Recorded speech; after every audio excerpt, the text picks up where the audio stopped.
tuwing na walang linakagong bayo sa ilalim ng Mga lupa. apo! Tama na yan! Come here! Rest for now and eat some snack! Yummy! You know what, guys?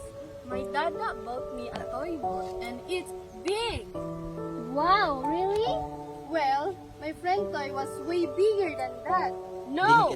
Mine is the best! No! My friend toy was! No! Oh, tama na yan, mga apo! Speaking about boats or ships, do you want to hear a story about it? Yes, Lola! Once upon a time, with the beauty of our country, there lived our ancestors.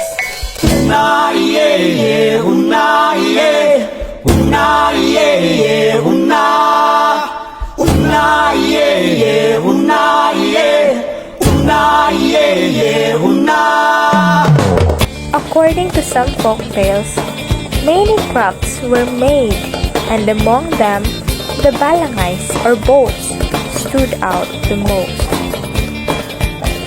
As the years go by, these boats became the center of transportation of our ancestors.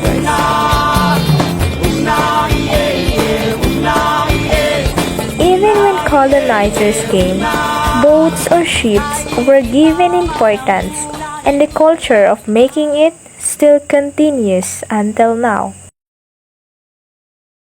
But one day, as wars were prevalent, these balangays suddenly vanished into thin air, and no one knows exactly as to why and how it happened.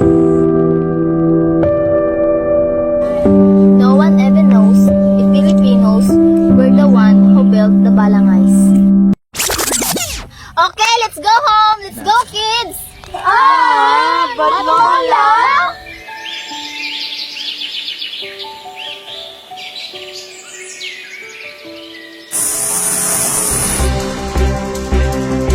A new and massive balangay was discovered in the land A new balangay in Butuan was unearthed. According to Dr. Bologna, this shouldn't really be rated from where it is buried. Archaeologists named this one the Mother Boat.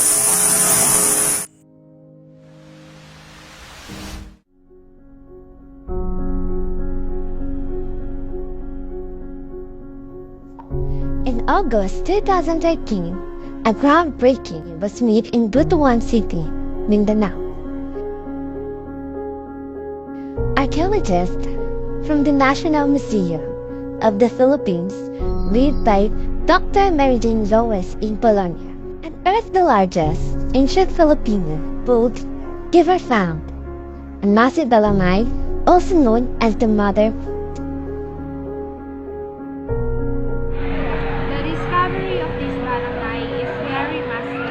It's estimated to be around 800 years old, making it centuries older than the ships used by European explorers when they first arrived in the Philippines. The mother boat measures approximately 25 meters in length, dwarfing other balangays found in the area.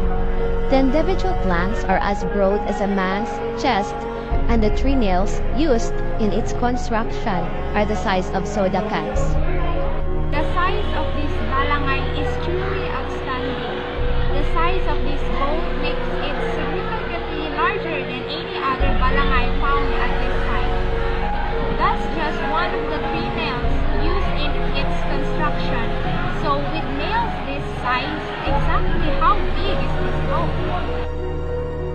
Discovery is a crucial role of puzzle in understanding of ancestors' way of life. It highlights Butuan role as a major center of culture, religion, and commercial relations of Southeast Asia. Professional individuals are doing their best to discover its connections to our country's history. Filipinos' ability to construct or build boats is not something new. Even before the Chinese came to the Philippines, the Filipinos went to China through the Butuanos. The newly discovered boat will need more technical verification to establish its connection and relationship with the other boats already excavated so that we can know its date, both typology and technology. There has been enough time to study the artifacts It could be a Spanish boat or Chinese junk. Aside from carbon dating to determine the age of the wood, the construction techniques used and even the type of wood itself all need to be ascertained before anyone can come to a definitive conclusion. The excavation site remains waterlogged, which, according to Dr. Bologna, is beneficial for the preservation of the book.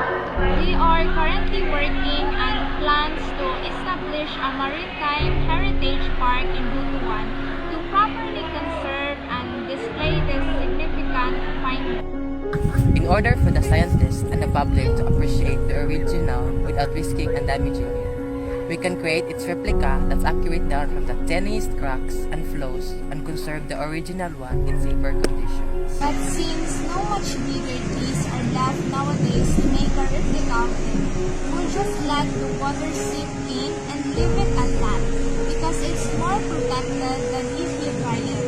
If you expose it without proper conservation, then it will disintegrate. With this, our future generations will be able to appreciate and learn from our rich maritime heritage.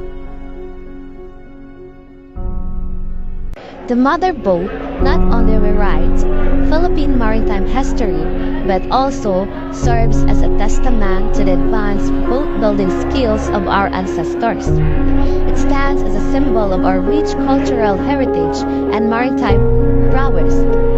The sittings where the mother boat was being unearthed may be clear to us that the people who really built it and where it really came from still remains a mystery.